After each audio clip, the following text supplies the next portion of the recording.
नमस्कार। यक्ष प्रश्नमा तपाईलाई हार्दिक स्वागत छ। म राजेन्द्र भानिया। आजको यक्ष प्रश्न हामी नेपाल कम्युनिस्ट पार्टी एकीकृत मार्क्सवादी लेनिनवादीका सचिव योगेश भट्टराईलाई सोध्छौं। अहिले खास गरी सम्मानित सर्वोच्च अदालतको पछिल्लो निर्णय पछाडि नेकपा एमाले बिउतिएको छ, माओवादी केन्द्र पनि बिउतिएको छ। त्यो पछाडिको एकीकरणको जो प्रसंग, घटना र प्रकरणहरू थिए ती सबै सर्वोच्चको आदेशका कारण फेरि पुरानै ठाउँमा पुगेका छन्। त्यसैले पनि योगेश भट्टराई आज यक्ष प्रश्नको जवाफ दिन स्टुडियोमा आउँदै गर्दा नेकपा एमालेको सचिव हुनुहुन्छ, संघीय संसदको सदस्य हुनुहुन्छ। पार्टी पछिल्लो दिनमा जो विभाजनको ठाउँबाट अगाडि बढिरहेको थियो त्यति बेला उहाँ पुष्पकमल दाहाल प्रचण्ड, माधव कुमार नेपाल लगायतसँग एकाकार भएर अघि बढिरहनु भएको थियो। यो बीचमा जे प्रकारका प्रसंग, घटना, अभिव्यक्ति, आरोप प्रत्यारोप, लान्छना जे देखिए साँच्चै एउटा राजनीतिक प्राणीलाई र सभ्य समाजका लागि सुहाउने विषय थिएन। अब के ती कम भएर जान्छन्? नेकपा एमालेको यात्रा कसरी जान्छ? सरकार कसरी अगाडि बढ्छ? आज हामी यिनै विषयको यक्ष प्रश्न सोध्छौं योगेश भट्टराईलाई। स्वागत छ तपाईलाई। हस्, धन्यवाद। सबभन्दा पहिले यहाँबाट सुरु गरौँ। फेरि पनि आरोपको कुरा नगरौँ, लान्छनाको कुरा नगरौँ, तितो कुरा नगरौँ, मिठा मिठा कुरा गरौँ। त्यस्तो ठाउँ चाहिँ तपाईहरु दिँदै दिनुहुन्न। पुस 5 गतेबाट फागुनको 23 गतेसम्म आउँदा जे प्रकारका परिदृश्य तपाईहरुले अर्को पक्षले तपाईहरुलाई जे आरोपहरू लगाए, तपाईहरुले त सपना मानेर बिर्सिने मिल्छ होला। नेपाली जनताले चाहिँ कसरी बिर्सिने होला? धेरै गम्भीर प्रश्न हो यो आजको दिनमा। र यो बिर्सिने कुरा पनि छैन यसमा, किनकि तपाईले मैले बिर्से पनि यो त आर्काइभमा छँदैछ। जनताले देखि पनि राखेका छन्, आर्काइभमा छ। र त्यो पौष 5 गतेदेखि अस्ति 23 गतेसम्मका जति पनि घटनाक्रममा हामीले पक्ष विपक्ष भएर बहस गऱ्यौँ, त्यसको जवाफदेही त हामीले बोक्नुपर्छ। बहस गरे भए त हुन्थ्यो, गाली गलौजै गर्यौँ। त्यसलाई पनि अब सभ्य भाषामा बहसै भनौँ न। त्यति बेला सभ्यता रहेन, अब सभ्य बनाउन खोज्दा त्यसप्रतिको हाम्रो जवाफदेही त हुनैपर्छ। चाहे मैले बोलेको होस्, चाहे प्रधानमन्त्रीले बोलेको होस्, चाहे माधव नेपालजीले अथवा प्रचण्डजीले बोलेको होस्। अनि यदि गलत बोलिया छ भने त्यसलाई गलतै भन्नुपर्छ। त्यति बेला आफ्नो पक्षको निर्णयलाई, घटनाहरूलाई पुष्टि गर्नको निम्ति अलिकति तर्कहरू गरिया छ भने ती तर्कहरू अहिले असान्दर्भिक पनि भएका हुन सक्छन्। कुतर्क गरिया छ भने त कहिले सान्दर्भिक हुँदैनन्। त्यसकारणले यी 3-4 महिना नेपालको राष्ट्रिय राजनीतिको सन्दर्भमा भन्ने हो भने यो एउटा खुल्ला विश्वविद्यालयको रूपमा रह्यो हैन। यसलाई कसले कसरी अश्लील साहित्य पढाइन्छ, अश्लील पनि पढे हैन, श्लीलहरू पनि पढे। तर विभिन्न ढङ्गले मान्छेले त्यसलाई अध्ययन अनुसन्धान गर्ने एउटा मौका अब पाउँछन् कि। तपाईँ योगेश भट्टराई जो विद्यार्थी कालदेखि राजनीति गर्दै ताप्लेजुङको त्यो विकट गाउँ, म सम्झिन्छु तपाईँको गाउँ पनि पुग्ने अवसर मिलेको थियो मलाई पाथीभरा जाने क्रममा र फर्कने क्रममा। त्यस अर्थमा त्यस्तो विकट ठाउँबाट राजनीति गर्दै एउटा मन्त्री, नेकपा एमालेको सचिव या नेकपा अब त त्यो विस्मृतिमा मात्रै रहने भयो, त्यसको पनि तपाईँ स्थायी समिति सदस्यसम्म भएको एउटा पढेको नेता क्या।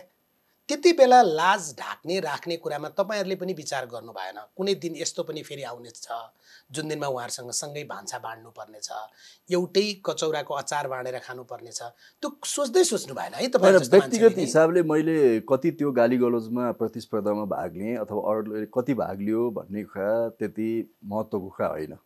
तर सवाल के हो भने हामीले कस्तो शिक्षा दिउँ भन्ने कुरा चाहिँ महत्त्वपूर्ण कुरा हो। तर यो 3 महिनाको अवधिमा नेपाल कम्युनिस्ट पार्टी, तत्कालीन नेपाल कम्युनिस्ट पार्टीका दुवै समूहबाट सार्वजनिक बहसमा त्यति राम्रो शिक्षा दिएको थिएन। एजेन्डा आफ्ना आफ्ना थिए। प्रधानमन्त्रीको एजेन्डा संसद विघटनको एजेन्डा थियो, अर्को पक्षको एजेन्डा संसद पुनर्स्थापनाको एजेन्डा थियो। र त्यसलाई संविधानलाई आधार मानेर बहस गरेको भएदेखि हामी एउटा राम्रो भनौँ न, यो बहसले एउटा जस्तो अदालतमा भयो नि, सर्वोच्च अदालतमा जुन तहको बहस भयो नि, म त्यसलाई धेरै नै उच्च स्तरको बहस मान्छु के। त्यहाँ पनि पक्ष प्रतिपक्ष थिए, आरोप प्रत्यारोप थियो, तर एउटा सीमा थियो। तर उहाँहरूले आफ्नो पक्षमा जुन तर्क गर्नुभयो, त्यसको निम्ति जति अध्ययन गर्नुभयो, जति सामग्रीहरू बटुल्नुभयो, त्यो त धेरै माथिल्लो स्तरको छ नेपालको बहस। राजनीतिक आरोप लगाउनका लागि पढ्न पर्दैन। तर चाहिँ राजनीतिक क्षेत्रमा जुन तहको भनौँ न एकअर्कालाई गाली गलौजहरू भयो, यसले वास्तवमा हाम्रो नेपालको राजनीति र त्यसमा पनि मूलतः शीर्ष तहको नेतृत्वको त्यो एउटा सांस्कृतिक धरातललाई उजागर गरेको छ। अब यसो भनेर हामी त्यतापट्टि पीडाबोध गरेर मात्रै बस्ने कुरा त भएन। तर तपाईँ एउटा चिज गरिदिनुहोस् न त, तपाईँबाट सुरु गरौँ। तपाईँहरू युवा भन्नुहुन्छ, तथापि उमेर 55 भयो होइन। अब हाम्रो विडम्बना यही छ, 70 वर्षको डाक्टर शेखर कोइराला पनि आफूलाई युवाकै नेतृत्व गरेर काङ्ग्रेस सभापति हुन्छु भनेर हिँड्नु भएको छ। तपाईँले युवा दाबी गर्दा के भयो र होइन। तथापि औसत नेपालीको आयुको हिसाब गर्ने हो भने युवा रहने कि नरहने भन्ने होला। तपाईँबाटै सुरु गरौँ न त। यो बिचमा हामीले जे जस्ता अभिव्यक्तिहरू दियौँ, जे बोल्यौँ, जनतामा जो जनताले लाजले मुन्टो अर्कोपट्टि फर्काउनु पर्ने शब्दहरू बोल्यौँ, जति गऱ्यौँ, म आत्मा आलोचित छु भनेर छातीमा हात राखेर तपाईँबाटै सुरु गऱ्यो भने असल अभ्यास त तपाईँबाट आरम्भ गर्दा के नराम्रो हुन्छ र? मैले यो 3 महिनाको अवधिमा 20-25 वटा भाषण गरेँ होला विभिन्न ठाउँमा, त्यस्तै 20-25 वटा इन्टरभ्यू गरेँ होला। एकपल्ट म हेर्छु त्यसलाई, कहाँ म कतै म अलिकति ट्र्याक आउट भएको छु कि भनेर म हेरौँला। तपाईँले त्यो भनिसकेपछि 1-2 ठाउँ अलिकति बढी इमोसनल भएको हुनसक्छ होइन। तर जेनरली मैले त्यस्तो धेरै होस गुमाए जस्तो लाग्दैन। यद्यपि तपाईँले भनेको कुरालाई म स्वीकार्छु, किनभने हामीले नै संस्कार सिकाउने हो, हामीले नै एउटा सभ्यता दिने हो भनिसकेपछि काहीँ कमी कमजोरी भाषण भने त्यसलाई सच्याउनुपर्छ, त्यसप्रति आत्मालोचित हुनुपर्छ, आगामी दिनमा यसरी जानु हुँदैन भन्ने कुराको प्रतिबद्धता लिनुपर्छ। आखिर लेसन भनेको त यही त हो नि। तर तपाईँले यति घुमाउरो भाषा प्रयोग गर्दै गर्दा पनि तपाईँ नेताहरूलाई माफी माग्न, आत्मालोचित हुन, गल्ती स्वीकार गर्न गाह्रो हुन्छ होला। तपाईँहरू ठुलो मान्छे होइन, तर तपाईँले म आत्मालोचित छु त भन्नु भएन नि। यसलाई यसरी बुझौँ कि त्यो आत्मालोचना भन्ने शब्द त्यो तपाईँ कम्युनिस्टहरूकै हो नि धेरै। हुनु न, हावामा उडिरहेको त्यो प्वाख जस्तो होइन कि, त्यति हलुङ्गो पनि होइन। त्यो निकै त्यसले निकै ठुलो अर्थ बोक्छ क्या आत्मालोचना। यो बिचमा तपाईँहरूले लगाएका आरोप पनि हावामा उडेका हलुङ्गा प्वाख होइनन्। तपाईँहरूले त्यसमा दुईटा कुरा छन्। त्यसमा हामीले राजनीतिक वैचारिक ढङ्गले खास गरेर प्रतिनिधि सभाको विघटनसँग जोडिएर उठाइएका प्रश्नहरू जो संविधानसँग जोडिएका थिए, जो हाम्रो नेपालको लोकतन्त्रसँग जोडिएका थिए, हाम्रो नेपालको राजनीतिसँग जोडिएका थिए, ती प्रश्न आज पनि जायज छन् र जीवित छन्। त्यसलाई आधार मानेर कतिपय व्यक्तिगत प्रश्नहरू उठाइयो होला, ती प्रश्नहरू असन्दर्भिक भयो कुरा त्यो। म त्यसमा आत्मालोचित छु, स्वाभाविक। अझै नै आफै भन्नु भएन भने नि तपाईँले भनिसकेपछि त्यसलाई आत्मालोचनै मान्नुहोस् न। तपाईँ भन्नुहोस् न। अब आत्मालोचना नि भइन्छ नि, हुनैपर्छ त्यो। ठिक छ। मैले किन त्यसो भनेको भने प्रधानमन्त्री केपी ओलीले तपाईँ खास गरी मन्त्रीबाट राजीनामा दिएर गइसके पछाडि बडो उहाँको आफ्नो मौलिक शैली छ, हँस्यौली र ठट्यौलीको होइन। एउटा केटोलाई मैले ल्याएर मन्त्री बनाइदिएँ, तर मलाई पुक्क हानेर भागेर गयो जो भन्नुभएको थियो। अब तपाईँहरू वयस्क हुनुपर्छ, तपाईँहरू मैच्योर्ड हुनुपर्छ, यी सुसंस्कारका कुरा तपाईँहरूबाट सुरु हुनुपर्छ भन्ने आशा हो मेरो। स्वाभाविक। एउटा पार्टीमा उमेरको हिसाबले कोही जेठो हुन्छ, कोही कान्छो हुन्छ, कोही जेठी होलान्, कोही कान्छी होलान् होइन।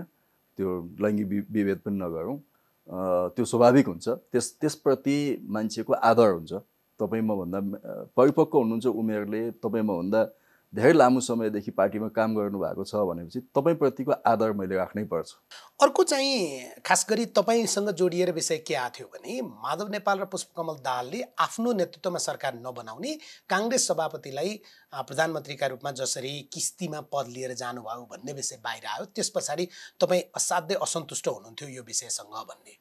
त्यो बेला हाम्रो तत्कालीन समूहमा छलफल भएको कुरा के हो भने सकेसम्म हामी वामपन्थीहरूको सरकारकै विकल्पमा जाउँ, किनभने 74 सालको निर्वाचन वामपन्थीहरूलाई दिएको जनमत हो। केपी ओली हुनुहुन्न भने अर्को कुनै विकल्पमा जाउँ न। माधव नेपाल हुन सक्नुहोला, प्रचण्ड हुन सक्नुहोला, अथवा उहाँहरूको बिचमा ज्यादा इगो छ, नेताहरूको बिचमा कहिलेकाहीँ मिल्दैन भने अर्को विकल्पमा जान पनि सकिएला भनेर चाहिँ हामीले त्यो बेला छलफल त्यहाँ गरेकै हौँ, अर्को विकल्पमा जान सकिन्छ भनेर। अर्को तपाईँले शेरबहादुर देउवाको कुरा गर्नुभयो। शेरबहादुर देउवालाई प्रधानमन्त्रीको अफर त है दुवै समूहले गरेका थिए नि होइन। प्रधानमन्त्रीले पनि पटक खुला कार्यक्रममा होइन भन्नुभएको छ होइन, उहाँले धेरै पटक अफर गरि नै रहनु भएको छ। त्यो मिडियामा आएकै छ, कसैले भोकल्ली बोले होलान्, कसैले बोलेनन् होला।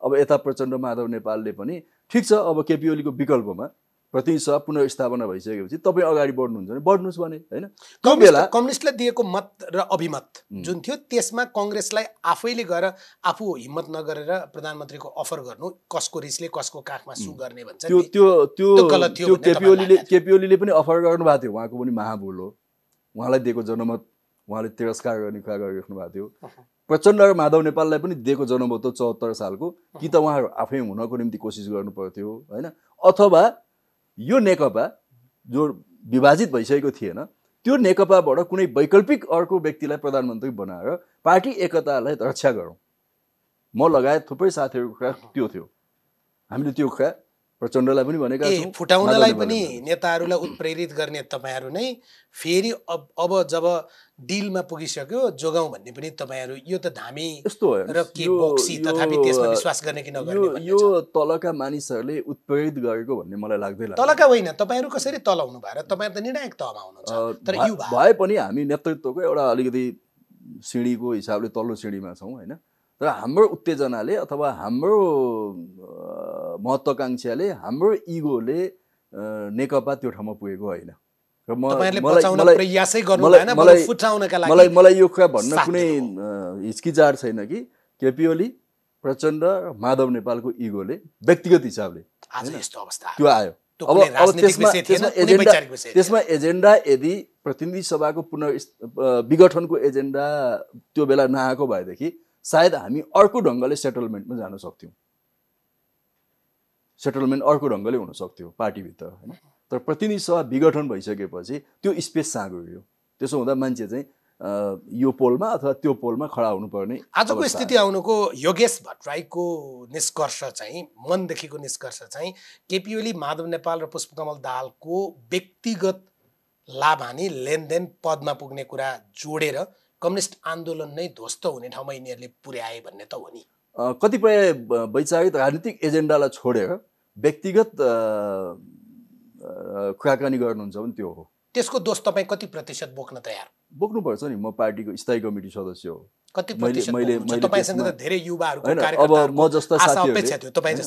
जस्ता साथीहरूले यसो नगरौँ भन्ने कोसिस त गर्यौँ तर हामी सफल सुनिएन सफल भइएन नि त्यो सफल भइएन भनेपछि हाम्रो प्रयत्न कमजोर भयो त्यसैले तिमीहरूले पनि मजाले एकदमै परिणाम आउने गरी प्रयत्न गर्न सकेनौ तिमीहरू पनि कमजोर भयौ तिमीहरूको पनि कमी छ भन्ने सन्दर्भमा त्यसमा हाम्रो कमी स्वीकार्नुपर्छ यो घटना यदि अपराध हो भने यदि हामी तपाईँहरू पनि मानौँ न 44-45 जना स्थायी कमिटीका सदस्य मध्ये हामी 20-22 जना स्थायी कमिटीका सदस्य साथीहरू विभिन्न समूहसँग वैचारिक समूहसँग आबद्ध साथीहरू एक ठाउँ उभिएर यो स्थितिमा पार्टीलाई जान नदिउँ जेसुकै होस् होइन हामी कुन गुटमा छौँ भन्ने कुरा छोडिदिउँ एकपल्ट निरपेक्ष हौँ त्यसमा भनेर हामी एकपटक उभिएको भएदेखि सायद यो ठाउँमा जान नसक्न पनि सक्थ्यो नेकपा जोगिन पनि सक्थ्यो सानो सम्भावना तर नेताहरूको तिक्तता नेताहरूको चाहिँ नि व्यक्तिगत त्यो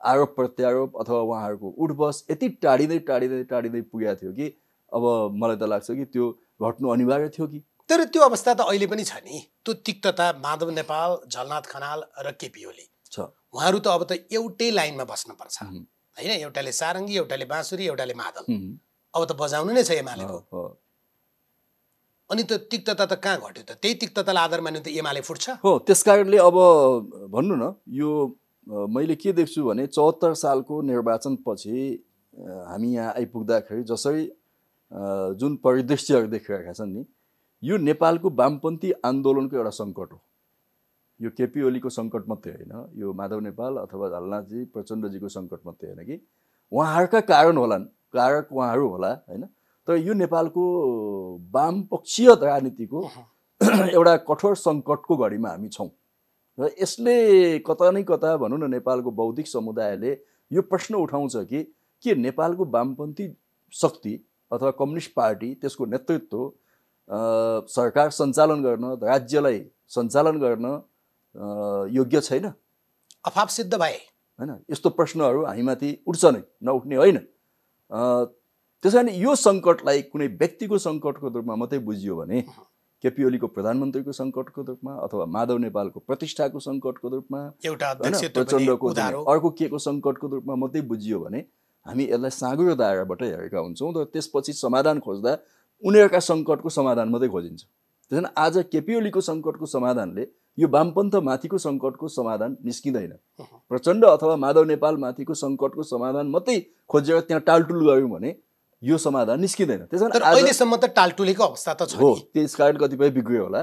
त्यसैले म के भन्छु भने यसलाई बृहत वामपन्थी आन्दोलन माथिको सङ्कट हो।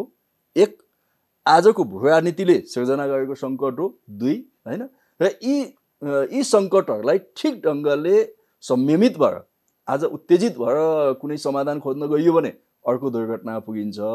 त्यसैले संयमित भएर हामीले फेरि एकपटक ठन्डा दिमागले यो हाम्रो सामूहिक सङ्कट हो र यो सामूहिक सङ्कट चाहिँ हल गर्नको निम्ति सामूहिक प्रयत्न गरौँ भन्ने ठाउँमा पुग्यौँ भने मेरो विचारमा थुप्रै बिग्रेको त छ, तर त्यसलाई हामी फेरि एउटा सम्हालेर ठिक ठाउँमा ल्याउन सक्छौँ। जनतालाई त तपाईँहरू केसम्म गर्नुहुन्छ भन्ने कुरा त वैशाख 10 गतेबाट एकचोटि हेर्नुहोस् न योगेश भट्टराईज्यू, म आक्रोशित छैन, जनता आक्रोशित छन् होइन।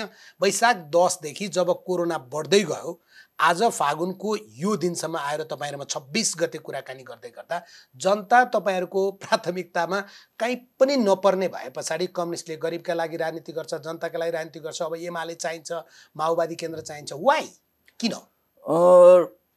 प्राथमिकतामा एकदम शून्य ठाउँमा थियो भनेर त म भन्दिनँ होइन। पार्टीभित्रको अन्तर्विरोध र राजनीतिक शक्ति सङ्घर्षको कारणले जुन तहबाट पहल कदमी लिनु पर्थ्यो त्यो पहल कदमी चाहिँ कमजोर भएको चाहिँ हो। त्यसमा चाहिँ ढाँटिरहनु पर्ने कुरा छैन, त्यो सत्य नै हो। किनभने प्रधानमन्त्रीले पनि अब हिजो भनौँ न पार्टी एउटै हुँदा मिलाउन सकिन्छ कि भनेर कहिले चाहिँ प्रचण्डकोमा धाउनु पर्यो, कहिले माधव नेपालकोमा धाउनु पर्यो, माधव नेपाल र प्रचण्डले बालुवाटार धाउनु पर्यो, अर्कोले कहाँ धाउनु पर्यो, मन्त्रीहरू चाहिँ त्यही काममा लाग्नु पर्यो। त्यसो हुँदा समय जनताले किन माफी दिने यी जम्मै कुराका लागि? होइन, त्यस कारणले नै म भन्दैछु कि हाम्रो नेतृत्वमाथि त गम्भीर प्रश्न उठ्यो। अनि जनतासँग तपाईँको नेतृत्वले माफी माग्छ, तपाईँ माफी माग्नुहुन्छ? माग्नुपर्छ। अनि अहिले आएर मलाई चाहिएको बेलामा पानी दिनुहुन्न, अहिले चाहिँ तपाईँ आएर दही खा किन खाने? होइन, कहिलेकाहीँ कमजोरी हुनसक्छ नि राजनीति गर्ने मान्छेहरूको। जिन्दगीभरि तपाईँको जिन्दगीभरि त सङ्घर्ष गरेको, आन्दोलन गरेको, पार्टीमा लागेको त केपी ओलीसँगै हो। तर केही वर्ष केही महिनाको सङ्गतले प्रचण्डसँग छुट्दा तपाईँको जुन मन भारी भएको छ तपाईँ नेताहरूको, के चिज रहेछ प्रचण्डसँग त्यस्तो? त्यो हुँदैन। त्यो यी सबै व्यक्तिगत कुराहरू हुन् होइन। व्यक्तिगत कुराको के अर्थ छ र यहाँ होइन। प्रचण्डसँग मिलाइ आफ्नो पार्टी एमाले प्रचण्डसँग मिल भनेर केपी ओलीले भने त हो नि हामीलाई। 75 साल केपी ओलीले भने जम्मै मान्ने भए त मन्त्री पद छोडेर जानुहुन्छ। 75 साल जेठ 3 गते राष्ट्रिय सभा गृहमा हामी 2टा पाइलट भयौँ। अब हामी जहाज हाँक्छौँ, तपाईँहरू बस्नुहोस्, हामी 2टै पाइलटसँग आउनुहोस् भने होइन र।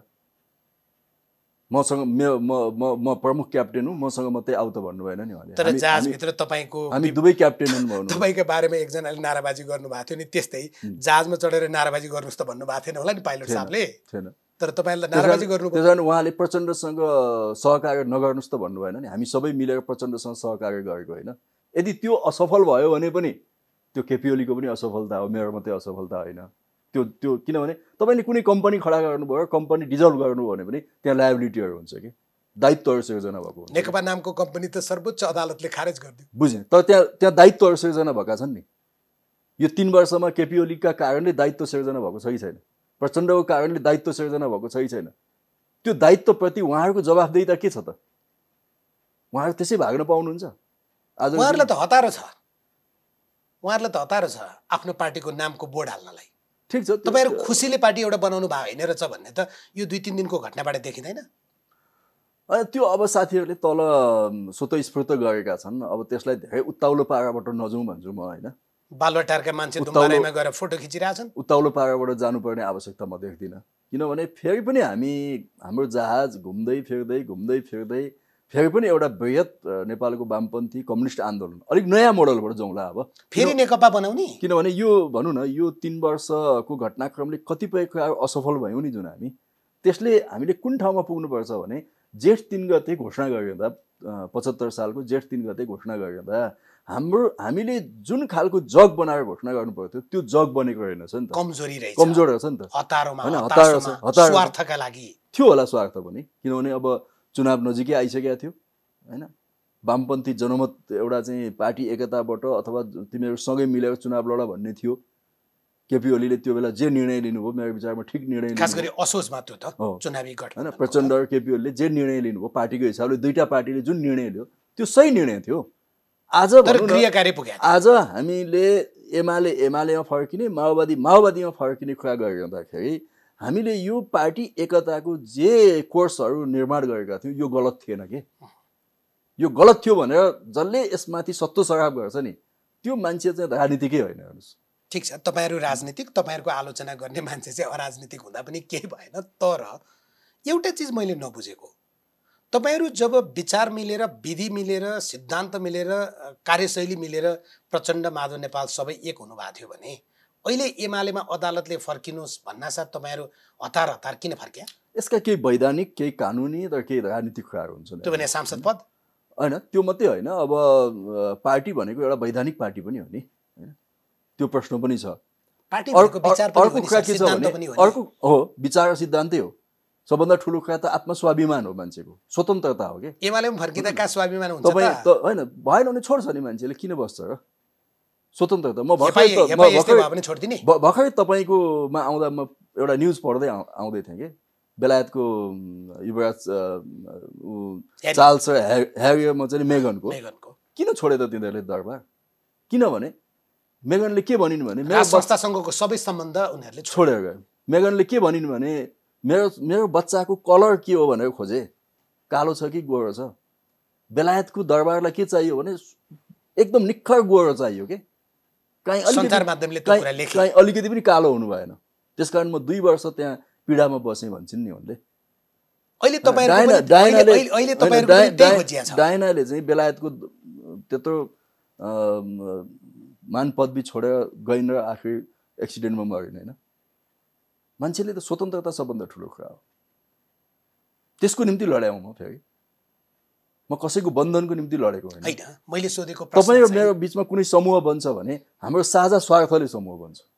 जब तपाईँ र मेरो साझा स्वार्थमा बाजिन्छ भने तपाईँ र म छुटिन सक्छौँ। त्यही त, तपाईँको साझा स्वार्थ त प्रचण्डसँग मिलेको थियो, त्यो बेला एउटा एजेन्डा मिल्यो, प्रचण्डसँग मिलेको थियो। त्यही कारण तपाईँहरू नेकपा भन्ने पार्टी बनाउन लाग्नु भएको थियो। त्यसको मतलब केपी ओलीसँग सम्पूर्ण एजेन्डा हाम्रो मिलेको थिएन भन्ने होइन नि त। केपी ओली प्रतिगमनकारी भन्नुभएको थियो, दुन्दुकारी भन्नुभएको थियो, केपी ओलीसँग त गैर संवैधानिक भन्नुभएको थियो, भ्रष्टाचारी भन्नुभएको थियो। के चाहिँ भएको? उहाँले पनि के भन्नुभएको थियो त? हैन, उहाँले त्यो सवाल जवाफमा नजाउँ न अहिले। मैले भनेको त्यो सवाल जवाफमा जाने हो भने त फेरि हामी चिथोरा मेरो प्रश्न सिधा थियो के? मेरो प्रश्न सिधा के थियो भने यस्ता कतिपय प्रश्नको जवाब पनि यस्तो सिधा प्रश्न छ, तपाईले जवाफ दिन मिल्ने प्रश्न छ के? सांसद पदको मोह नगरेको भए, सायद तपाईहरु प्रचण्डसँगै बसेर एउटा कम्युनिस्ट पार्टी बनाउन सक्नुहुन्थ्यो। त्यो विचारको प्रश्न आउँछ त्यहाँ। हेर्नुस्, विचार नमिले अब यो 2 महिना चाहिँ के गर्ने? किनभने हामीले माओवाद स्वीकार गरेर चाहिँ पार्टी एकता गरेका होइनौँ नि।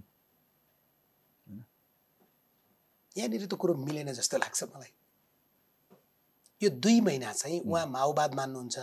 56 सालमा त प्रचण्ड पथ भन्नुहुन्थ्यो। पछिल्लो पटक हेटौडा महाधिवेशन गर्दा 21औं शताब्दीको जनवाद भन्नुभएको थियो। यो जम्मै कुरा उहाँहरूको बिउतिन्छ भन्ने कुरा यो 2 महिनामा जुन आक्रामकता र सिङ्गौरी खेलिरहनु भएको थियो। त्यसकारणले मैले भन्छु कि हामीले जुन जनताको जनवाद भन्यौँ नि पार्टी एकता गर्दा, त्यो जनताको जनवादको हस्ताक्षरकर्ता केपी ओली पनि हुनुहुन्छ नि। त्यो जनताको जनवादलाई आधार मानेर फेरि पनि हाम्रो बिचमा नयाँ खालको एकताको सम्भावना समाप्त भएको छैन। म अहिले पनि के भन्छु भने आज सबभन्दा तिक्ततापूर्ण सम्बन्ध छ। तर आज तपाईसँग इन्टरभ्यू गर्दै गर्दा म पार्लियामेन्टमा पनि छु, त्यहाँ पनि म के अपेक्षा गर्छु भने यो परिस्थितिमा पनि यदि नेकपा एमाले र नेकपा माओवादी केन्द्र मिलेर सरकार बन्छ भने मेरो फर्स्ट प्रायोरिटी त्यही हो। म फेरि पनि तपाईलाई सोधिरहेको छु, त्यसकारणले मैले यति प्रश्न पार्छु कि हामीले तपाईको चाहिँ यो सांसद पद, सुविधाका पद भन्ने कुरा यी गौण कुरा हुन् हैन। राजनीतिका मैले अघि तपाईलाई जुन उदाहरण दिएँ नि बेलायतको चाहिँ नि बकिङहम दरबारको कुरा गरेँ हैन, कसले छेक्न सक्छ र? ठिक छ। त्यसकारण फेरि पनि भन्छु कि तपाईँ राजनीतिमा पार्टीमा किन लाग्नु भएको त भन्दा तपाईले व्यक्तिगत स्वतन्त्रताको पक्षमा हो कि। सबभन्दा फर्स्ट तपाईको यदि पोलिटिकल भनौँ न 17औं 18औं शताब्दीमा जो मान्छे डेमोक्रेसीको निम्ति लड्यो त्यसको फर्स्ट कुरा त्यो के थियो त भन्दा लिबर्टी थियो, फ्रिडम थियो के। तपाईको आजको दिनको राजनीतिक दर्शन चाहिँ के? जनताको बहुदलीय जनवाद हो? जनताको बहुदलीय जनवादै हो।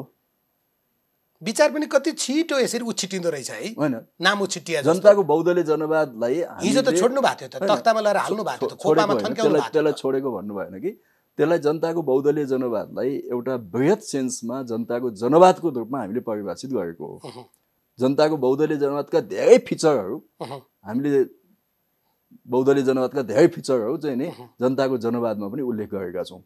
मेरो दर्शन आजको दिनमा के हो भनेर भन्नुहुन्छ भने म शान्तिपूर्ण राजनीतिको पक्षमा हो, हिंसाको पक्षमा होइन, होइन म सशस्त्र हतियारबद्ध आन्दोलन हिंसाको पक्षमा होइन, र नेपाली समाजलाई शान्तिपूर्ण वैधानिक र प्रगतिशील बाटोबाट प्रतिस्पर्धा र पहल कदमीको बाटोबाट आजका विभेदहरू जो आर्थिक विभेदहरू छन् र सामाजिक विभेदहरू छन् तिनमाथि हस्तक्षेप गर्दै नेपाली समाजलाई समतामूलक र न्यायमूलक समाजको रूपमा समाजवादमा पुर्याउने मेरो बाटो यही हो। हिजो 75 साल जेठ 3 गते दुईटा पार्टीको एकता गरिरहँदा हाम्रो बाटो यही नै छ। तर तपाईहरुले पछिल्लो पटक सञ्चालन गरेको आन्दोलन त स्वयं तपाईको तत्कालीन अध्यक्षज्यूले हैन टाउको नफुटाइकन ढाडमा लौरो नथापिकन त्यसलाई प्रधानमन्त्री केपी ओलीको भाषामा नन भेज आन्दोलन हैन चिकन बिरयानी खान लाओ भन्नुहुन्थ्यो मैसँग। उहाँले आन्दोलनलाई अलिकति सशक्त बनाउने सन्दर्भमा त्यो कुरा गरे हो। मैले तपाईले भने शान्तिपूर्ण भन्ने शब्द मिलेन नि भन्नु त्यो सशक्त बनाउने सन्दर्भमा कुरा गरे हो। त्यतिकै फेरि प्रचण्ड कामरेडले कोसँगको इन्टरभ्यूमा भन्नुभएको छ, तपाईले लिनुभयो कि कोसँगको इन्टरभ्यूमा मैले सुनेको थिएँ कि म अब फेरि म चाहिँ हतियार उठाउने आन्दोलनमा फर्किन्न। तपाईले त्यो कमिटमेन्टलाई के कमजोर ठान्नुहुन्छ त? हैन उहाँको कमजोरीको रूपमा ठान्नुहुन्छ? शान्तिपूर्ण राजनीतिका लागि या शान्तिपूर्ण यात्राका लागि जो कोहीले कमिटमेन्ट गरोस् त्यसलाई हामी असल नियतका साथ गरिएको भन्ने अर्थमा त्यसकारणले म भन्छु कि यो अदालतको फैसलाबाट कुनै पनि फैसलाबाट उत्तेजित भएर आन्दोलनका अर्को रूप र अर्को बाटोमा जानु हुँदैन हैन। यी क्षणिक घटनाहरू हुन् र ती क्षणिक घटनाहरूलाई हामीले बृहत्तर हाम्रो आन्दोलनप्रतिको कमिटमेन्टबाट पछाडि हट्नु हुँदैन हैन। अब मेरो प्रश्न चाहिँ तपाईलाई खास गरी तत्कालीन नेकपा एमालेका जो आफूलाई असली र तपाईहरु चाहिँ पाउन आएको ठान्छन् आजको दिनमा हैन, तथापि फागुन 23 गते अगाडि त केपी ओलीसँग पनि एमाले भन्ने दल त थिएन, त्यसको अध्यक्ष त उहाँ हुनुहुन्न थियो, तथापि उहाँहरु आफू 24 क्यारेट तपाईहरुलाई 22 क्यारेट या अझ नक्कली भन्नुहुन्छ। तपाईहरु करारमा एमाले फुटाउन आओ भनेर तपाईहरुमाथि किन शंका गरे? खोइ मलाई त अब कसैले त्यो भनेको छैन हैन। सामाजिक सञ्जाल यति धेरै चलाउनुहुन्छ, अहिले 2-4 दिन आलोचना धेरै हुन्छ। हैन मैले हेरिरहेको छु तल मान्छेहरूले लेखेका, मलाई त्यो तलका मान्छेहरूले उत्तेजनामा लेखेको कुरामै मैले आफ्नो धारणा बनाउनु हुँदैन। अब एमाले साथीहरु उत्तेजनामा छन् हैन, मैले भनेको 3 वटा विकल्प छ नि। उत्तेजनामा त यहाँ दिमागबाट पनि त त्यस्तै निस्किने त हो नि। 3 वटा विकल्प छ। तपाई मेडिटेसनमा बस्नु हो भने अर्कै विचार अर्कै शैली आउँछ हैन, तपाई आगोमा बस्नु हो भने अर्कै कुरा आउँछ। आज साथीहरु आगोमाथि दन्दनीय बलेको आगोमाथि छन् नि, छटपटिन्छन्, अलिकति कुराहरू त्यस्तो आउँछन् हैन, त्यसलाई पानी खन्याउला हैन। तपाईहरु पनि त्यो पनि ताउबाट उफ्रिएको माछा भुङ्ग्रोमा जस्तो हुन्छ। त्यो पनि भोलि त्यो उहाँहरू जो आज ग्रास रुटको साथीहरु विभिन्न साथीहरुले लेखिरहनु भएको छ विचारहरू, ती विचारहरू भोलि बदलिएलान्, उहाँहरूमा पनि परिपक्वता आउँला। किनभने हिजो तपाईहरु सँगै बसेकै हो, सँगै बसेका छौं हैन। योगेश भट्टराई जिन्दाबाद तिनै भन्थे, आज जो मुर्दाबाद भन्छन्। व्यक्तिगत हिसाबले जिन्दाबाद र मुर्दाबादमा जानु हुँदैन। 3टा विकल्प छ नि अहिले तपाईहरुसँग। एउटा नेकपा एमाले नै बलियो बनाएर जाने, केपी ओली माधव नेपाल या तपाईहरु सबै एक ठाउँमा बसेर। अर्को नेकपा एमाले विभाजन गर्ने संविधान त अथवा विधान त हैन, या अहिले तपाईले भने जस्तो स्वतन्त्रताको खोजीमा छोडेर अर्को दलमा जाने। हैन अहिले विभाजन गर्ने कसैले सोचेको छैन। किन 40% पुग्दैन? अनि त्यो पुगे पनि गर्नु हुँदैन। जब हामी एकीकृत कम्युनिस्ट पार्टी बनाउँछौँ भनेका छौँ, हाम्रो ध्येय समाप्त भएको छैन भनेका छौँ भने तपाईले अर्को किन विभाजन गर्ने? भनेको फेरि प्रचण्डसँग पार्टी एकीकरणका लागि पहल गर्ने त्यहाँभित्र सग्लो एमालेबाटै फेरि कम्युनिस्ट आन्दोलनको एकीकरणलाई पहल गर्ने हो नि हैन। नत्र त तपाईले एकीकरण गर्छौँ त्यो सम्भावना छ र योगेश भट्टराई किन छैन? प्रधानमन्त्री केपी ओली नेकपा एमालेको अध्यक्ष हुनुहुन्छ, तथापि नेकपा एमालेकै समयका हिसाबले हेर्ने हो भने त वैधानिकता नवौं महाधिवेशनको समयको वैधानिकता त सकियो होला होइन? 71 सालमा हाम्रो भएको, अहिले हामी 77 साल छौँ, 5 वर्षभन्दा 6 वर्ष क्रस भइसक्यो। वास्तवमा नहुनु पर्ने हो, तर अब होइन, यो एकताको बिचको पिरियडलाई त अब शून्य समय मान्ने हो। त्यस कारणले समय केही होला, त्यसको अब वैधानिकता के छ मैले बुझेको छैन, त्यो हेरौँला। त्यस्ता प्रश्न त कति छन् कति छन्। त्यो महाधिवेशन त छिटो गर्नै पर्छ हामीले। तर मैले भनेको माधव नेपाल समूहसँग, मैले तपाईँलाई माधव नेपाल समूह भने अन्यथा नमान्नु होला, माधव नेपाल समूहसँग संसदीय दलमा र केन्द्रीय समितिमा 40% छैन, त्यो कारण बाध्यताले अब केपी ओली समूहसँग लेपासिनु पर्यो। यस्तो हो, सङ्ख्याको पोलिटिक्स गर्नुहुन्छ भने 40बाट 60 पनि पुग्न सक्छ। हिजो गर्नुभयो त 60बाट तपाईँ तल झर्न पनि सक्नुहुन्छ। त्यस कारण आजको दिनमा यो सङ्ख्याको पोलिटिक्सले हामीलाई सही ठाउँमा पुर्याउँदैन होइन। यो अनुभवले बोलायो, किनभने सबै तहमा अल्पमतमा हुने अनि बसिरहने नैतिकताका आधारमा राजीनामा देऊ भन्ने तपाईँहरू होइन त केपी ओलीलाई? आखिर उहाँ पनि त सङ्ख्या बढाउनको निम्ति नै लाग्नु हो नि, अरू सरकारी काममा त टाइम दिन पाउनु भएन। उहाँका दुःख त आफ्नो ठाउँमा होला नि, प्रधानमन्त्रीका दुःख जनताको होइन। बालुवाटारमा बोलाएर सांसदहरूलाई होइन अनेक भन्नुपर्ने, कोसिस गर्नुपर्ने, त्यति बेला पनि मान्दैन फेरि, हेर्नुहोस् न होइन। सांसद उसको विवेक छ नि, यहाँ सांसद सबै बिक्री हुन्छन्, खरिद बिक्री सबै त त्यस्ता हुँदैन, तर सांसदको विवेकमा पनि प्रश्न छ। मलाई त्यस्तो लाग्दैन है यसपटकको घटनाक्रममा। फेरि प्रचण्डसँग पार्टी प्रस्ताव लान त तपाईहरु बहुमतमै हुनुहुन्न भने तपाईले मेरो रोडम्याप सोध्दै हुनुहुन्थ्यो, मैले बताउन पाइनँ के। पहिलो कुरा चाहिँ के छ भने नेकपा एमालेलाई नै सुदृढ गर्ने हो, नेकपा माओवादीलाई नै सुदृढ गर्ने हो। उहाँहरूले त्यही गर्ने, माओवादीको छोडिदिनुस् न, यता यही गर्ने हो। त्यसभित्रबाट पार्टी एकताको अथवा यो बृहत कम्युनिस्ट आन्दोलनको एकीकरणको औचित्य यो कारणले सिद्धिँदैन के, अदालतको निर्णयको कारणले सिद्धिँदैन। यो त एउटा कानुनी निर्णय हो। पार्टी भने कानुनले बन्दैन, पार्टी राजनीतिले बन्छ। पुष्पलालले कहाँ निवेदन हालेर पार्टी बनाएको हो? बिपी कोइरालाले कहाँ निवेदन हालेर पार्टी बनाएको हो? आज हामी निवेदन हाल भन्दैछौँ। त्यो त केपी ओलीसँग तपाईँको भाषा मिल्न थालेछ। अब निवेदन हालेर पार्टी बन्दैन के। पार्टी भनेको त्यो बेलाको आर्थिक सामाजिक परिवेशको राजनीतिक आवश्यकताले बन्ने हो। अनि अदालतले उहाँलाई हराइदियो भनेर तपाईँहरूले लड्डु चाहिँ किन खाता? त्यसो भए स्वाभाविक, त्यो छोड्नु न, त्यो लड्डु खाने खुवा अथवा चाहिँ उहाँ बालुवाटारमा बर्थडे मनाउने खुवाका यस्ता यी खुवासँग मेरो विचारमा तपाईँहरू पनि नअल्मनिस् भन्छु कि मैले। नेताले गर्छन् नै त्यस्तो कि, हामीले त नेता नगरौँ जस्तो। तपाईँहरूले पनि यसलाई ठुलो प्रश्न नबनाउनुहोस्। हाम्रो नेता चाहिँ साँच्चै केपी ओलीले तपाईँलाई प्रयोग गरेको त्यो भाषा जस्तो क्या। त्यस कारण फेरि पनि बताउन दिनु भएन। त्यो आफ्नो पार्टीलाई सुदृढ गर्ने, नेकपा एमालेलाई सुदृढ बलियो बनाउने एक, र त्यस मार्फत फेरि पनि कम्युनिस्ट आन्दोलनको बृहत एकताकै निम्ति लाग्ने। र आजको तत्कालीन कुरा गर्नुहुन्छ भने सकिन्छ भने यो संसदमा वामपन्थीहरूको सरकारबाट अर्को सरकार बन्न नदिने, वामपन्थीहरूको सरकार बनाउने कुरा। सरकारको प्रश्नमा तपाईलाई जानलाई मैले अहिले पनि रोके। अहिले पनि सादर। त्यसपछि हामी कोसिस के गर्ने भने 2 वर्षपछि फेरि चुनाव छ, त्यो 2 वर्षपछिको चुनावमा सकेछ भने फेरि हामी एकतै गर्न सकिएनौँ भने पनि मोर्चा बनाएर सहमतिमा चुनाव लड्ने र जित्ने। त्यो त जित्नै पर्यो नि। कसरी जबरजस्ती गर्ने? जबरजस्ती कहाँ गर्ने? कसले कब्जा गर्ने भनेको छ र? मैले भने नि दुईटा कम्युनिस्ट पार्टी मिलेर। अब दुईटा पार्टी कम्युनिस्ट पार्टी मिले भने जनताले भोट दिन्छन् अनि फुटेर चाहिँ दिन्छन् त। बत्ती निभाउने फुटेर दिन्छन्, बत्ती निभाउने। त्यसैले फुटेर त झन् हामी कमजोर हुन्छौँ नि।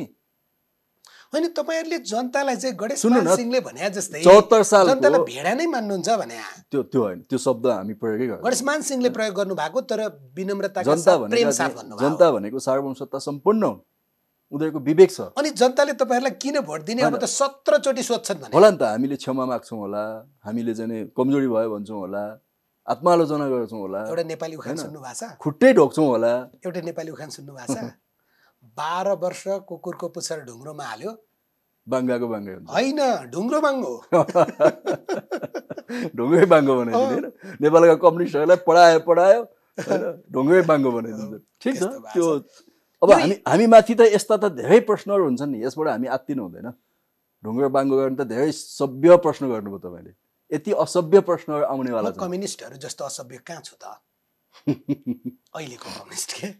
41 महिना सायद हाम्रा कमजोरीले तपाईँले त्यति हेप्न सक्नुभयो हामीलाई। मैले हेपेकै छैन। म हरेक राजनीतिक कार्यकर्ता, तपाईँहरूको इतिहास, तपाईँहरूको बलिदानीलाई सम्मान गर्छु, तर तपाईँहरूको कर्मप्रति मेरा हजार प्रश्न छन्, किनभने म जनताको प्रश्न सोध्छु। ठिक हो 41 महिना यो राजनीतिक जीवनमा नेपाली जनताका लागि फोकट गएछ भन्न मिल्छ कि मिल्दैन? जति हदसम्म सदुपयोग गर्नु पर्थ्यो सदुपयोग भएन, अझै राम्रो सदुपयोग गर्न सकिन्थ्यो। त्यस हिसाबले भन्नुहुन्छ भने मुख्यतया प्रधानमन्त्रीले त्यो मौका गुमाउनु भयो। अब त्यसपछि भन्नुहुन्छ भने प्रचण्ड माधव नेपालजीले पनि त्यो मौका गुमाउनु भयो। तर मुख्य चाहिँ म फेरि पनि भन्छु प्रधानमन्त्री केपी ओलीले त्यो मौका गुमाउनु भयो। उहाँको हातमा त्यो मौका थियो। तपाईँले एउटा किनभने मान्छेलाई इतिहासमा धेरै पटक मौका आउँदैन हैन, एकाध पटक आउँछ हैन। कहिलेकाहीँ मान्छे सिद्धिएर समाप्त भयो भनिन्छ नि, फेरि जागेर आउँछ। म देङ स्याओपिङकै हेर्छु हैन। देङ स्याओपिङ किन हेर्नु पर्यो? तपाईँहरूले फागुनको 11 गते केपी ओली सकिए भने होइन, फागुनको 23 गते त जर्याक जुरुक दुबो मौला जस्तो मौला देखिएन त हैन। त्यो त यो बेग्लै कुरा हो। तर चाहिँ पार्टीबाट सर्वत्र भनौँ न एउटा लगौटी मात्रै लाएर लखेट्या हो नि देङ स्याओपिङलाई त। तर त्यो देङ स्याओपिङ फर्केर फेरि मेन स्ट्रिममा नआएको भए सायद आज चीन यो ठाउँमा आइपुग्ने थिएन। आज चीनको आधुनिक चीनको निर्माता कोही हो भने देङ स्याओपिङ हो।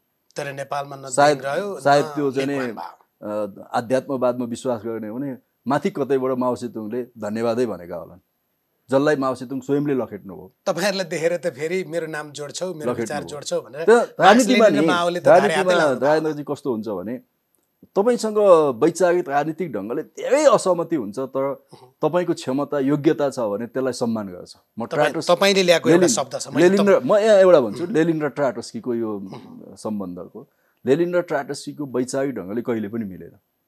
तर लेनिनले आफ्नो उत्तराधिकारी ट्राटस्कीलाई नै बनाउन खोज्नु भएको थियो, तर त्यो सक्नु भएन किनभने उहाँ 2 वर्ष थला पर्नु हो।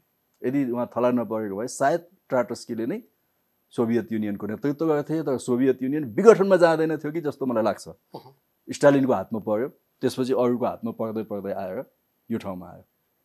गलत नेतृत्वको स्टालिन र लेनिनको बिचमा कुनै वैचारिक विभेद थिएन हैन। विचार सबै लेनिनकै बोकेर स्टालिन आउनुभयो, तर ट्राटस्कीले लेनिनको विचार बोक्नु भएन। आलोचक हुनुहुन्थ्यो, तर लेनिन उनैलाई पार्टी प्रमुख बनाउन चाहनुहुन्थ्यो, उनैलाई सरकार प्रमुख बनाउन चाहनुहुन्थ्यो, तर भएन।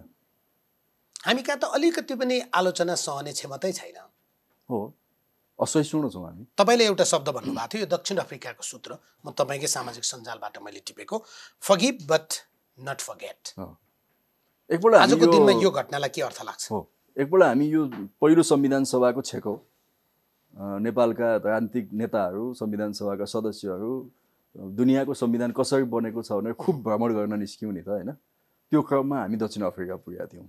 त्यहाँ हामीलाई 1 हप्ता जति क्लास लिएको थियो र त्यो बेला दक्षिण अफ्रिकाको शान्ति प्रक्रियाको एउटा मुख्य लाइन के हो त भनेर हामीले सोध्यौँ कि के भयो यो भयो त, नेल्सन मण्डेलाले के कसरी सफल भयो त, यसको मेन एक लाइनमा भन्दा के हो त भन्दा त्यही तपाईले भने फर्गिभ नट फर्गेट, माफ गर तर नबिर्स। यो नेल्सन मण्डेलाको सूत्र हो। यदि हैन यो प्रसङ्ग म कहाँ जोड्छु भने यदि नेल्सन मण्डेला 27 वर्ष जेलबाट छुटेर क्रान्तिबाट विजय गरेर उनी आएका हुन्, यदि उनले कालाहरूको उन्मादलाई नै मात्रै बोकेको भएदेखि कालाहरूले गोराहरूलाई त्यहाँ चोक्टा चोक्टा पार्थे, तर उनले त्यो हुन दिएनन्। त्यसलाई रोके उनले र उनलाई जेलमा हाल्ने सरकारको प्रमुखलाई उपराष्ट्रपति बनाएर आफू राष्ट्रपति हुनुभयो हैन। र त्यो क्रममा त्यो सिद्धान्त त्यहाँ प्रतिपादन भएको हो। तर मलाई लाग्छ कि अब नेकपा एमाले भित्र यदि यो लाइन सम्झिने हो भने धेरै राम्रो हुन्थ्यो। तर एउटा शब्द सच्याइदिउँ न त्यहाँनिर, फर्गिभ बट नट फर्गेटलाई फर्गिभ एन्ड फर्गेट बनाइदिउँ, किनभने यो 41 महिना त बिर्सिनु छ, अझै यो 2 महिना बिर्सिनु छ। बिर्सिनु त हुँदैन, किन यो लेसन तिक्तता किन राख्नु त हैन। त्यसकारण माफ गर नि। अर्को भने एउटा अभियान तपाईहरु चलाउन सक्नुहुन्न। मैले अहिले तपाईको उमेर भने तपाईलाई चित्त दुख्या छ कि सार्वजनिक मान्छेको के चित्त दुखेर विकिपीडियामा जाँदै देखिन्छ तपाईको जन्म मिति 2022 23 हैन, त्यही देखिन्छ। त्यस अर्थमा पनि तपाई आफै 55 वर्ष भइसक्नुभयो, कति युवा भन्नेका नेताहरू 60 कटिसके। अब यो नेकपा एमाले या नेकपा बन्दा यो जम्मै घटनामा जे देखियो, तपाईहरु बारम्बार प्रधानमन्त्री भइसकेका, पार्टी प्रमुख भइसकेका मान्छेहरुका कारण हो। अब यही बिन्दुमा उभिएर यही बिन्दुमा उभिएर अब चाहिँ पार्टीलाई पुनर्संरचना गरौँ, युवाहरूलाई नेतृत्व हस्तान्तरण गरौँ। एकचोटि त तपाईँले प्रचण्ड र केपी ओली चाहिँ अभिभावक भएर बस्दा हुन्छ भन्दा 1 वर्ष जति मन्त्री नै हुन पाउनु भएन। अब त्यस्तो हुँदैन होला। त्यो कारणले होइन, त्यो कारण त्यो काउन्टेबल कारण युवाहरूमा नेतृत्व हस्तान्तरण गर्ने तपाईँले उठाएको एकदमै सही सवाल हो, म त्यसलाई समर्थन गर्छु। मेरो जिन्दगीभर मोजमस्ती गरेँ, पछिल्लोमा जेस के होस् भनेर जाने हो भने होइन, यो कुनै स्टेटमेन्टसिप भएन, त्यो नेतृत्वको विशेषता पनि भएन। मेरो कार्यकालमा म राम्रो गर्छु, उचित समयमा म रिटायर लिन्छु होइन, अवकाश लिन्छु, र म पछि पनि एउटा राम्रो भरपर्दो नेतृत्व आओस् भनेर सोच्ने हो भने तपाईँले भनेको ठाउँमै जानुपर्छ। किनभने प्रधानमन्त्री ओलीले त बरु नेतृत्व हस्तान्तरण गरौँ भनेर मुखले या मनले भन्नु पनि भएको थियो। उहाँले भन्नु पनि भएको थियो, त्यो सही कुरा नै हो।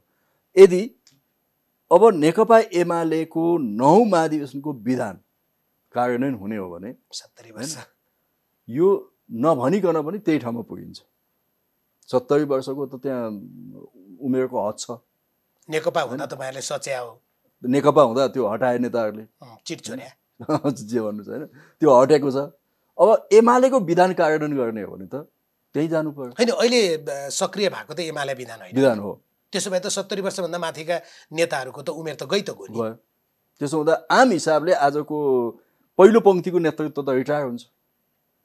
त्यसपछि दोस्रो पङ्क्तिको साथीहरूको बिचमा, तेस्रो पङ्क्तिको साथीहरूको बिचमा सहमतिले एउटा नेतृत्वमा कसैलाई मानुला, बेग्लै कुरा हो। अथवा हामी एउटा स्वस्थ प्रतिस्पर्धा गरेर पनि जान सक्छौँ, किनभने पार्टीमा प्रतिस्पर्धालाई त कसैले बन्देज लगाउन सक्दैन होइन। महाधिवेशन हुन्छ, क्षमता जित्ने हो, योग्यता क्षमताबाट पहल कदमीबाट जित्ने हो। तर म तपाईँलाई यति कुरा चाहिँ के भन्छु भने, यो हाम्रो पार्टीको पूर्व नेकपा हुँदा माओवादीतिरको पनि अलिकति हामीले हेर्दाखेरि यो पार्टीको 4-5 जना जुन नेतृत्वले यदि अवकाश लिने हो भने मेरो विचारमा नेपालको कम्युनिस्ट आन्दोलनमा यो तहको शक्ति सङ्घर्ष, यो तहको गुटबन्दी हुँदैन। किनभने म भन्छु कि मैले हाम्रा यी नेताहरूको जतिको गुट बनाउने ल्यागत राख्दिनँ, मसँग त्यो सामर्थ्य छैन। तर यी हेड सरहरूले तपाईँहरूलाई गुट बनाउन यसरी सिकाइदिनु भयो, तपाईँहरूले त स्कुल खोल्ने होइन विश्वविद्यालय खोल्नुहुन्छ। सकिँदैन। 15 दिनभित्र पार्टी एकीकरण गर्ने भए निवेदन लिएर आऊ भनेर निर्वाचन आयोगले भन्यो नि, हाँसो लाग्यो? उसले आफ्नो कर्तव्य पुरा गर्यो। यत्रो दिन तपाईँहरूको पार्टीको चाहिँ विषयलाई चाहिँ टुङ्गो लगाइदिँदैन।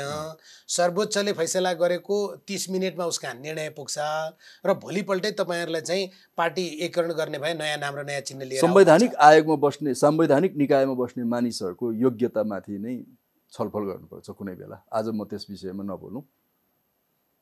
तपाईँलाई संसदीय सुनवाई गर्ने ठाउँमा नि कस्ता मानिसहरू कहाँ पठाउने, कस्ता मानिसहरू कस्तो हुन्छन्, विवेक के हो, इमान के हो, कसका लागि विवेक, कसका लागि इमान, उनीहरूसँग यति धेरै चित्त दुख्या छ, शब्द खर्च गर्न पनि मन लाग्छ छैन।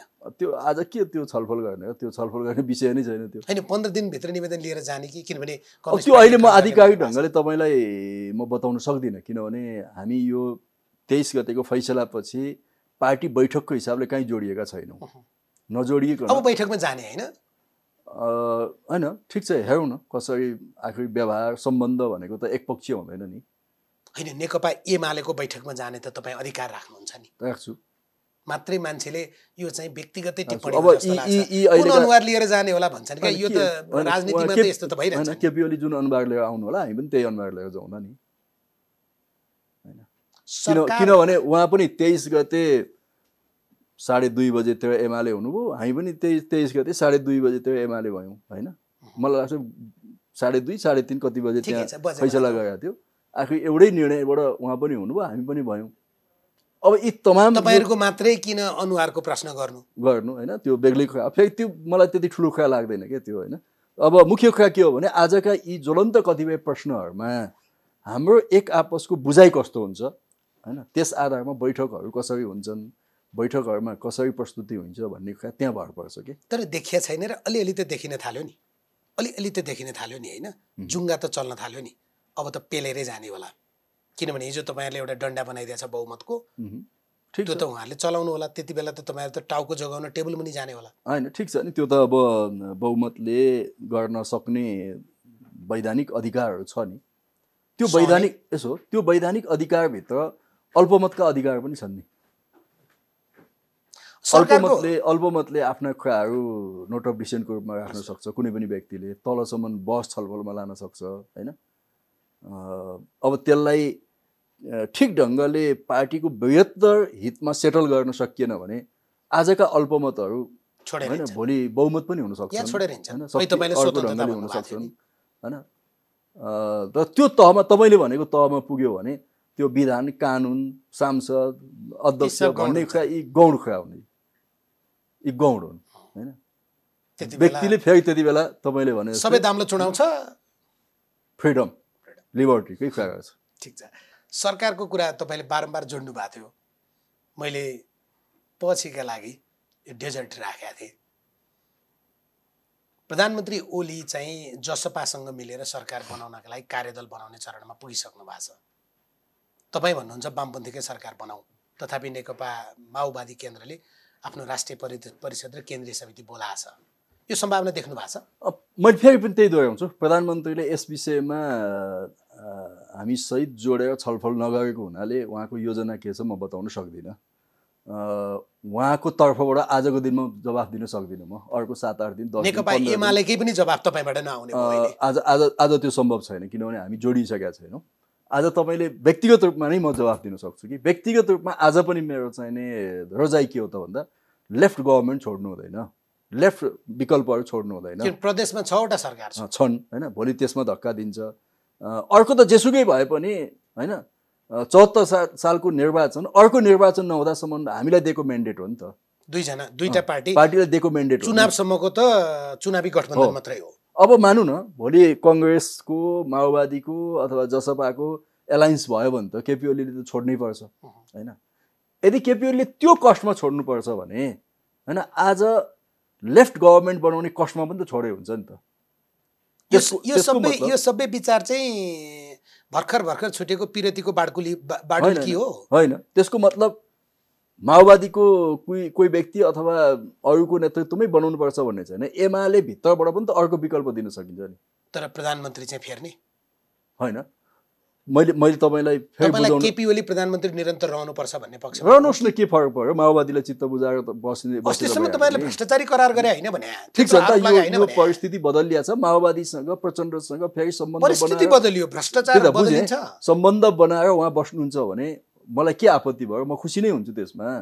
पार्टी अध्यक्ष र प्रधानमन्त्री मान्न तयार हो? त्यसमा केपी ओलीले पर्सनल्ली मलाई सहयोग गर्नुहोस् भन्नुभयो भने म गर्छु। मन्त्री बन्नुहुन्छ? बन्दिनँ। मन्त्री बन्दिनँ। यो 2 वर्ष बन्नुहुन्न? होइन, म अहिले केपी ओलीको नेतृत्वको सरकारको मन्त्री हुन्न, किनभने उहाँसँगै म भर्खर छुटेर आएको। अनि फेरि सँगै आइसक्नुभयो त? अहिले बन्दैन, म त्यो बाटोमा छैन, क्लियर तपाईँलाई भनिदिन्छु होइन।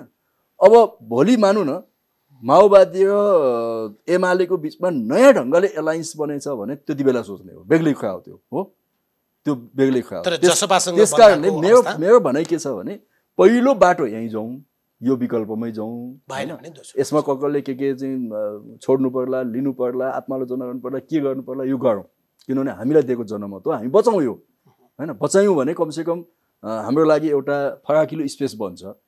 अब त्यस पछाडि अर्को सरकार कसको बन्छ त त्यो संसदको गणितले गर्ने हो, जसले पहल कदमी लिन्छ त्यसको बन्छ।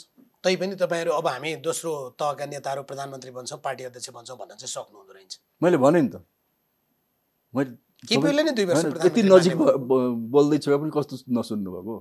मैले भने नि त, यदि माओवादी, काङ्ग्रेस र जसपा मिलेर केपी ओलीलाई विस्थापित गर्ने स्थिति बन्यो भने, बन्दैछ भने एउटा सम्भावना छ नि त। त्यो एमाले दोस्रो विकल्पमा नै जाउँ, बरु एमाले पात्रमा होइन, पात्र परिवर्तन गरेर भए पनि एमाले र माओवादीको सरकार बनाउँ न त, के हुन्छ?